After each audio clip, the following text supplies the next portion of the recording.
saya identifikasi masalah-masalah yang ada di sekolah kita itu, saya menemukan 6 permasalahan, ya Pak. Jadi sekarang saya akan minta pendapat Bapak, apa saja yang menyebabkan dari permasalahan-permasalahan yang ada di sekolah kita. Ya Bapak, yang pertama Pak, faktor apa saja yang menyebabkan kemampuan membaca siswa kita di sini itu rendah, atau literasi yang ada di sekolah kita ini rendah? Untuk Bapak itu apa? Jadi terkait dengan literasi ini memang sangat penting ya, terutama di sekolah apalagi di kelas bawah atau kelas 4. Jadi banyak faktor, kalau saya melihat di sini banyak faktor yang sangat mempengaruhi, terutama bagaimana mulai dari kita dulu ya. Jadi kadang-kadang guru juga literasinya kurang. Sekarang kalau kita lihat banyak teman-teman dari guru ini hanya literasi digital. Literasi membaca Facebook, Instagram. Jadi kalau untuk literasi urusan sekolah itu agak jauh gitu, agak jarang. Jadi kalau kita ingin melihat perkembangan literasi kita di sekolah, maka itu harus dimulai dari guru. Karena faktor guru itu sangat penting, itu yang pertama. Kemudian yang kedua, tidak adanya program yang kita buat di sekolah terkait dengan literasi ini. Misalnya kalau kita mau merancang sebenarnya, misalnya 15 menit sebelum belajar atau 15 menit setelah pulang, itu bisa saja kita laksanakan. Kemudian yang ketiga, kita juga guru tidak ada semacam pelatihan atau pembinaan dari pengawas maupun pihak-pihak terkait seperti dinas pendidikan segala macam. Jadi agak jarang begitu diadakan pelatihan.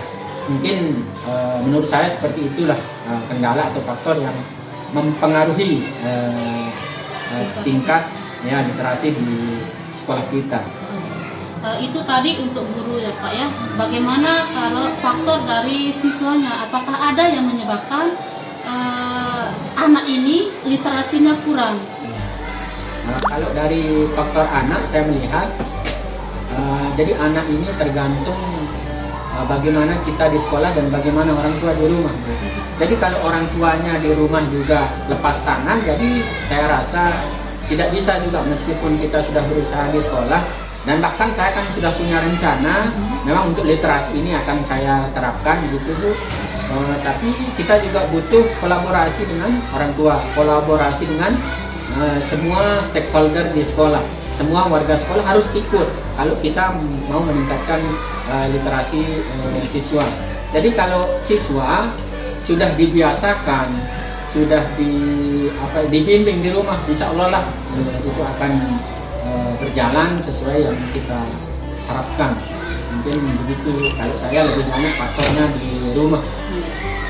Terima kasih Bapak. Untuk pertanyaan selanjutnya itu, faktor apa saja yang menyebabkan kesulitan, kemampuan, dan kecepatan belajar siswa di kelas itu berbeda-beda? Mungkin ini seperti pembelajaran berdiferensiasi yang sering Bapak sampaikan. Jadi di kelas kita itu seperti yang kita ketahui, tingkat kemampuannya menyerap pembelajaran yang kita sampaikan itu berbeda-beda Bapak. Jadi kira-kira apa yang menyebabkan tingkat kemampuan, kecepatan, terus kesulitan anak-anak di dalam kelas kita itu berbeda Bapak? Ya, kalau menurut saya selama ini, jadi faktor utama yang sangat mempengaruhi itu adalah penyampaian guru. Jadi kemampuan guru itu sangat penting sekali.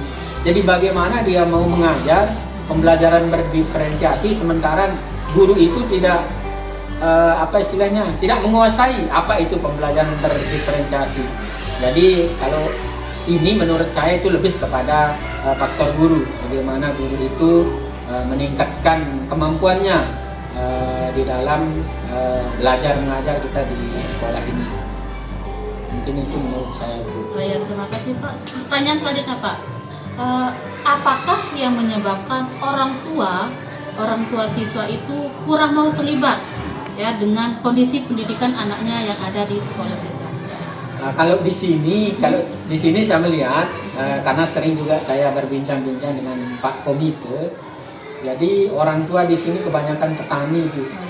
jadi petani pekerjaan, dan Pak, ya? pekebun ya. Jadi ini lebih kepada faktor pekerjaan orang tua. Jadi karena terlalu sibuk orang tua di rumah sehingga dia tidak sempat untuk membimbing anaknya. Itu yang paling dominan di sini saya melihat ya. Faktor pekerjaan karena lebih banyak petani, pekebun, jadi sibuk bekerja di sawah, di kebun. Ada lagi Pak? Yang dominan seperti itu saja, petani dan pekebun yang lain. Pertanyaan selanjutnya Pak ya, faktor apa saja yang menyebabkan pembelajaran masih menggunakan pola lama yang dilakukan oleh guru-guru kita di sini Bapak? Nah ini lagi-lagi seperti yang saya sampaikan tadi. Jadi kenapa kita selalu menggunakan pola yang monoton, pola lama lah gitu ya. Jadi kebanyakan dari kita ini pertama kurang mau mengembangkan kemampuan kita. Jadi kemampuan kita dalam arti kita jarang untuk mengikuti pelatihan-pelatihan, kita jarang mau menambah literasi istilahnya kan. Melalui YouTube kan banyak sekarang media-media yang bisa kita gunakan untuk menambah kemampuan atau kompetensi yang kita miliki sebagai guru. Kemudian yang kedua itu kurang kesadaran kita sebagai guru ya Bu ya. Karena banyak sekali teman-teman kadang-kadang tidak peduli gitu ya, tidak peduli terhadap kemampuan anak di dalam kelas dan lain sebagainya. Kemudian yang ketiga ini karena kalau saya melihat ada sebagian teman yang terkendala karena banyaknya tugas tambahan yang diberikan oleh kepala sekolah.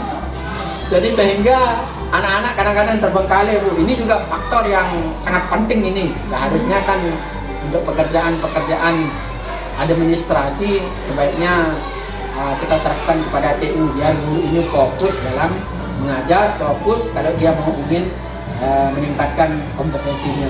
Saya kira seperti itu. Iya. Saya sangat ini Pak tertarik tadi dengan kalimatnya Bapak dengan tidak mau, guru itu tidak mau merubah dirinya ya. Coba artinya guru sekarang itu di sekolah kita itu apakah boleh dikatakan sudah merasa di zona nyamannya gitu Pak? Nah itu yang namanya Ya, kalau saya melihat ya saya termasuk faktor usia. Ada sebagian teman yang guru pertama menyadari tugas dan fungsi kita di sekolah. Kemudian yang kedua kita harus meningkatkan kompetensi kita di segala bidang. Apalagi sekarang zaman sudah berubah. Kalau kita tidak mau berubah maka kita akan tergerus oleh zaman. Jadi intinya itu. Pertama kita harus menyadari tupoksi kita. Kemudian yang kedua, mari kita bersama-sama berkolaborasi dalam meningkatkan atau mengembangkan diri. Ini pengembangan diri ini sangat penting menurut saya. Satu lagi Pak ya, pertanyaan terakhir, apa saja yang menyebabkan guru belum menginternalisasikan PIK dalam pembelajarannya? Itu menurut saya nih, kalau saya lihat juga pertama ya teman-teman ini seperti yang disampaikan tadi faktor usia. Jadi guru layak, guru lama jadi tidak bisa mengoperasikan PIK. Kemudian yang kedua, sarana prasarana di sekolah kadang-kadang tidak mendukung Bu. Banyak saya melihat teman-teman yang honor terutama tidak mempunyai sarana seperti laptop atau komputer. Nah di sekolah sudah kurang, dia tidak mampu membeli. Nah kalau yang sudah PNS rata-rata alhamdulillah sudah punya. Jadi meskipun kita bisa, tapi sarana tidak ada di sekolah juga tidak bisa mempengaruhi ya. mempengaruhi. Terima kasih Bapak. Ini ada 6 identifikasi yang kita lakukan dan ini saya sudah minta pendapat dari Bapak mengenai faktor-faktor yang menyebabkan ini terjadi di sekolah kita. Terima kasih Bapak atas waktunya. Mohon maaf. Waalaikumsalam.